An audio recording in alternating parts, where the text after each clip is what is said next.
Netinfo.tv, c'est 3 jours de direct ici à Genneval et je suis aux côtés de Monsieur le ministre qui vient faire son intervention aujourd'hui. Une manifestation comme Africa Belgium, qu'est-ce que ça représente pour vous ? C'est un élément important sur une ligne du temps qui doit être poursuivie parce que le partenariat entre l'Afrique, l'Europe, la Belgique ou dans l'autre sens, c'est un partenariat qui ne peut se construire que dans la durée et sur base de liens réels, donc tissés entre d'abord les personnes qui se rencontrent, qui discutent pour construire ensemble quelque chose de durable, prenant appui sur notamment l'éducation qui est sans doute la première priorité. Alors, vous, que pensez-vous de l'importance des PME ? On sait que de grands groupes sont déjà installés en Afrique et savent très bien gérer, les risques de ces pays-là, les problèmes d'insécurité. Mais pour les PME qui sont des plus petites structures et où les impacts sur les chiffres d'affaires peuvent être importants, quelle politique on peut mener pour les projets ou qu'est-ce qui doit être fait pour que les PME puissent créer leur réseau en Afrique ? D'abord, comme je viens de le dire, c'est une question d'abord de relations entre personnes.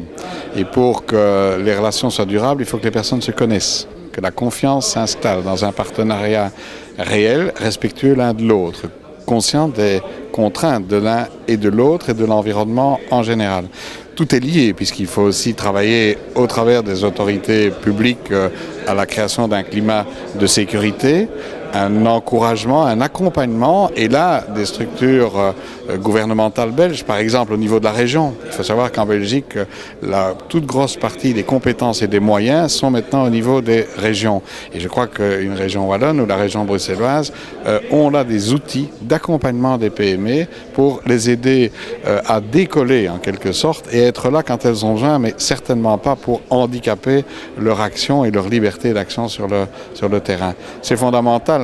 Parce que les grands groupes, eux, ils ont leur politique et ils développent quelquefois leur politique indépendamment des États ou des frontières des États.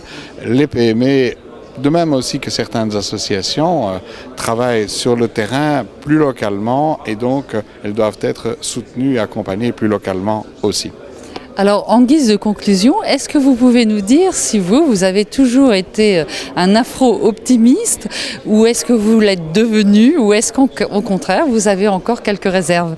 Je terminerai mon intervention tout à l'heure en disant que je suis, moi, résolument afro-optimiste parce que je crois que l'Europe a besoin aussi, comme l'Afrique a besoin de ce lien fort de solidarité entre l'Europe et l'Afrique, sans oublier le pourtour méditerranéen. Je crois que c'est fondamental et c'est par là que Européens et Africains vont ensemble réussir l'avenir.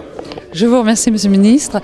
Quant à moi, je vous dis à bientôt pour d'autres reportages, d'autres interviews sur cette Afrique qui gagne.